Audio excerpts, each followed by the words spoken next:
Welcome back to Z-Speed, and thanks for tuning back in. Today we're going to head down underneath the intake manifold down here, and we're going to replace our knock sensor harness. Now you can actually visualize your knock sensor and your harness through this little window that they put in through the timing chain cover here. But I'm going to show you how to replace this harness without ever disassembling anything on your engine. So if you're interested in something like this, just stay tuned.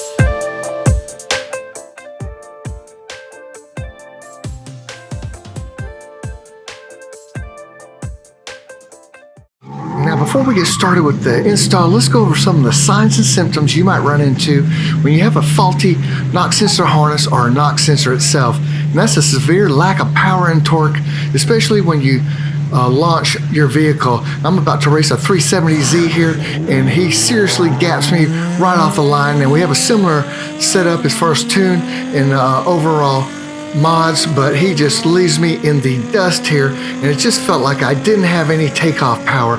That's one of your symptoms right there. So once I got my vehicle home and it cooled off, I thought I'd go ahead and hook it up to my code scanner and just to see if I got anything that might pop up. And sure enough, guess what came up? P0327, which is actually the knock sensor harness. If you look it up, it's not actually the knock sensor. I believe the knock sensor itself is P0328. And so if you get a P0328, that is the actual knock sensor that needs to be replaced. This is luckily the knock sensor harness right here. And I also got a U1000 code.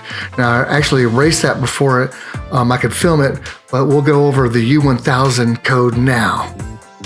So some of the possible causes are controller area network communication harness is open or shorted, faulty engine control module, or a poor harness ground connection. So I checked all my grounds and everything looked good. So what this is really saying here is that we're having poor communication, and it usually comes in conjunction with another code. In this case, it's the P0327, which is the knock sensor harness. So we're having poor communication with the knock sensor, and the knock sensor harness is the one that came up. So basically I've concluded that I'm having problems communicating with my knock sensor because I'm having problems with my knock sensor harness. Now let's take a look at our knock sensor in our good old Haynes manual here. You can see that the orientation of the knock sensor and the knock sensor harness is facing towards us. If you're looking through the timing chain cover through that little window, it's great because it's facing us, and all you have to do is push down this little tab here and pull back on the harness, and it'll release from the knock sensor. So the knock sensor is sitting right here, and it's held on by a 12mm bolt, but we're not going to have to release that because the knock sensor is still good. We're just changing out the knock sensor harness itself. So hopefully we can get this loose. Now, I didn't actually come up with this idea. Denali from YouTube, he's got a great channel. He goes by AKA Don Squally, and he was able to fabricate a couple simple tools, and he filmed it with his cell phone. But I want to go a little more in depth because I was able to duplicate his process and get this harness out without disassembling the entire intake manifold just to get to this one tiny little harness here. So this is the harness I picked up from Z1 Motorsports. You can see that the heat shielding is a little bit different than the original manufacturer's equipment. We'll go over that in a minute, but this is the tab in real time. We've already looked at the Haynes manual. This is what it really looks like right here. You press down on that and it should release from a knock sensor. and hopefully that'll be as hard as it gets. Of course, you know, in real life, nothing works exactly like you want it to, but that's what should happen. And then the other side here was even easier to release, and that's underneath the engine. We'll go over that, of course, in depth, but this is what the new harness looks like right here. So let's take a quick look at the OEM knock sensor harness. You can see it's got some very hardy heat shielding, and it goes the entire length of the harness here. This is some great stuff, and it's still flexible, still usable. You just have to take the actual tape that's around it, and you could probably still use this stuff because I'm not having any problems with cracking or anything like that. That's probably why this thing held up for 16 years. So I didn't know that I could actually reuse this heat shielding. So I went ahead and bought some heat shielding. So I decided to go ahead and wrap this aftermarket harness from Z1 Motorsports with the heat shielding because it's just not near as hardy as the OEM harness covering.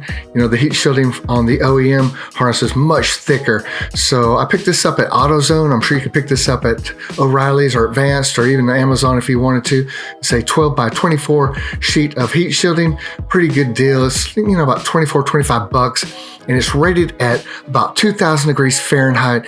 So that should hopefully extend the life of this new aftermarket harness and keep it safe. So what I did was measure a piece of the heat shielding out to the appropriate size that would cover the entire harness wire. And you don't really want to make it too wide here. You want it as thin as possible, but you do want to be able to fold it over the harness and then attach it together so it'll stick together. But you don't want it too wide because you want it flexible so you can run it through the back of the engine bay and then down and plug it up to the harness here. So it's very, very sticky, as you can see here, and it actually took me 2 or 3 times to actually get it just right and get it centered. So don't get frustrated here. You may have to play around with it for a little bit, and then I had to trim a piece. And then all you have to do is actually just fold it over and it'll stick together. Now, if I could do anything different, it would be to, at this point, after you fold it over, would be to staple it together with just your basic old stapler that you would use to staple paper with, because once it got in the engine bay and I've plugged it in, I ran it for a little bit, this stuff got so hot that the glue actually separated and this heat shielding opened back up. So I ended up having to remove it from my engine bay because it just opened up and it was no longer useful. So that's what I would do different, was be to staple it together at this point, because you don't want it to unwrap, and there's a lot of heat in that engine bay, and it's just heated up this glue and boom, it unfolded, unfortunately. So the alternative would be to use your old heat shielding and then grab some new heat shielding tape and wrap it around that.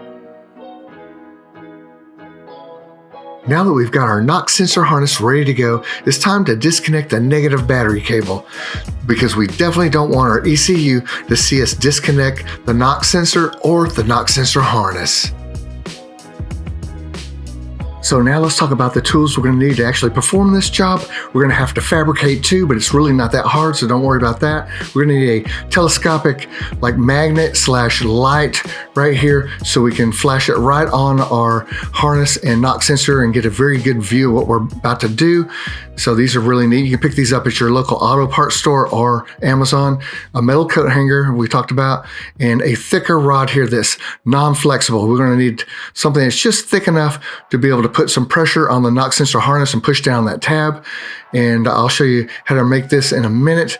And then last but not least, we're going to need something to grab, a little grabbing tool. And I picked this one up from Amazon, but you could probably get it from AutoZone.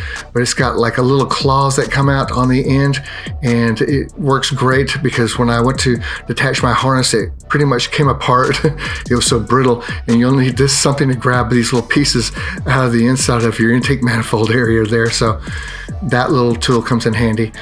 So now let's talk about fabricating our little rod here to push the tab down on the knock sensor harness. So you can see this metal rod's not really that large. It just has to be big enough to actually cut a notch down the center. And you can see I tried to get down the center, but not quite. It was close. But this has to be big enough to notch, and then that little notch will catch on the knock sensor harness tab, and then you'll be able to depress that while you pull the harness off. You can see it's not very large at all. It's not even a 1/4 inch in diameter, but you could probably find this at Lowe's or Home Depot. It could also be a piece of flat metal. It doesn't have to be cylindrical here. It just has to be able to cut a notch in it here. So, you may even have some of this laying around in your garage. Now to fabricate this tool, all I did was place the metal rod in a vise. You could probably get away with a C-clamp to a shop table if you needed to, and grab my Dremel out with a metal cutting blade and try to go down the center as close as I could get to it and put a nice sized notch in there. And if you didn't have a Dremel, you could probably get away with a hacksaw blade at this point. But yeah, just keep going till you get a nice decent sized notch in it. So let's go over the procedure we're going to be doing here. And now that you've got your rod fabricated, you're going to take that little notch, and that's going to actually be seated right on the knock sensor harness tab right here. And you're going to be pushing down on the tab, while at the same time you'll be sliding your coat hanger in there, grabbing around the wire harness and pulling the wire harness. At the same time you're pushing down this tab. So this is a two-handed operation here. You're going to need to have all hands on deck. So push down on the tab, pull the harness at the exact same time, and hopefully you'll get it coordinated to where it'll slide right out of the knock sensor itself. So since you're going to be using both your hands at the same time, you're going to need a little light source focused right in on the project. And you're not going to be able to hold the light source. So I've fished my little telescopic LED light right on the other side of the timing chain cover. There's a nice little area right in there. You'll look around, you'll see what I'm talking about. And I just got it kind of semi-mounted in there and focused right in on what we're going to be doing. So you'll be looking right through this little window here. You'll grab your coat hanger around those two wires, pull back as you're pushing down on the tab with your little metal rod, and hopefully this thing will slide right out for you. So it was looking really good at this point. I had the coat hanger around the wire harness, pulling back on the wires and pushing down on the tab with my little metal rod, and boom, out comes the wires of the harness right out of the little clip, and the clip was still attached into the actual knock sensor. So the wires separated here, and the harness was still attached to the knock sensor, unfortunately. So the harness was so brittle, it just snapped off, and that's why the wire separated from this piece right here. So I'm going to show you how I got this off the knock sensor. And I just grabbed my coat hanger here, hooked the top of this part of the harness, pulled back while I was pushing down the tab, and at that point the tab snapped off too, and I was able to pull this right off the knock sensor itself. That was kind of nice. And then I ended up having the innards still attached to the knock sensor itself. This little part right here was still stuck inside there. So I went with a little metal pick that I taped to this rod here, and I was able to pick it right out of the inside of the knock sensor itself. And then that fell into the engine bay. So I've got all these little parts, inside the engine bay in there. So I went with a little grabbing tool here, and I fished all the little parts out. So I finally got everything out of there.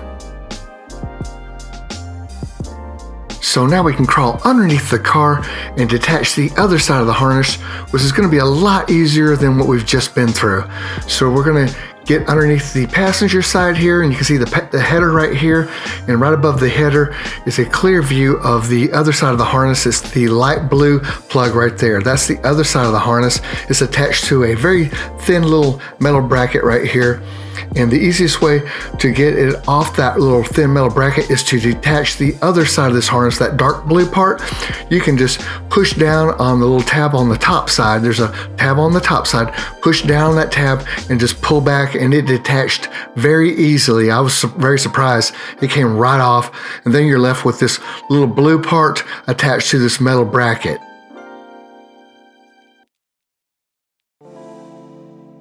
Now it's time to remove this part of the harness from that little thin metal bracket, and it's not going to be too bad. We'll be underneath the car, of course, and we'll be looking at the harness from this direction right here. But all the action will be taking place on the other side of the harness up here. And what we'll be doing is sliding this very small flathead screwdriver between the bracket and the harness. What we'll need to do is get this part of the clip pushed down on that little part of the clip, and then we'll be able to slide the harness right off of the metal bracket, and it won't be too bad, but you do have to go right at the center of the harness here. So once you do get to the center of the harness and press down, it should slide off. So you'll be looking at the harness from this angle right here, and it'll slide to the left. Now, it's easy to get to the right or the left of this little tab, and that's what happened to me at first, so it wouldn't slide off. But once I got to the center right here and pushed down, this thing came off really easily. So that's the good news. So don't give up if you miss the first or second time. It may take a minute or two, but just slide your flathead screwdriver between that bracket and the harness, and you should be able to detach it. Now we can come in through the top of the engine bay here and remove our knock sensor harness. And I ran into one small issue when I was pulling it out, and that is that it's actually taped to another small sub harness inside here. I don't know if you can see it very clearly, but there's some gray tape, and it's actually taped up to another very small little harness in there.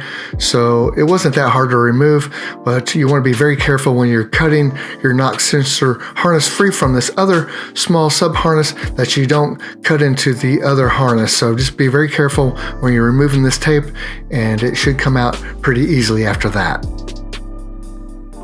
Now it's time to reinstall our new knock sensor harness, and unfortunately it started to get a little dark, so I couldn't get very good footage. So I'm going to show you what this old part of the harness, how I hooked it up to our little tool that we fabricated earlier, and it worked very well. So that's the good news here.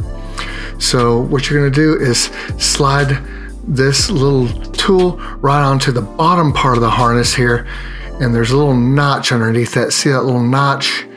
I'm going to show you a little better picture of that notch.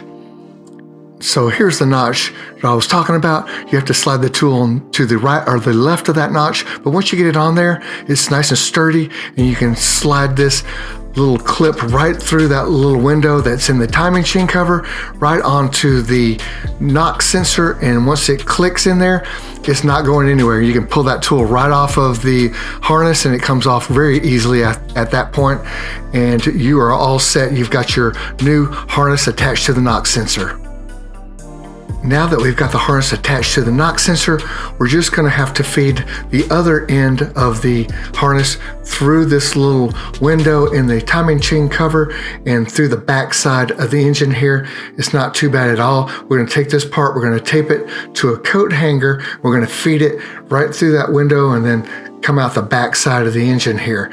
So this is how I did it. Just taped it up right here to the coat hanger and very slowly thread it through this little window here, and then slipped it right past the intake manifold and came out the other side of the engine.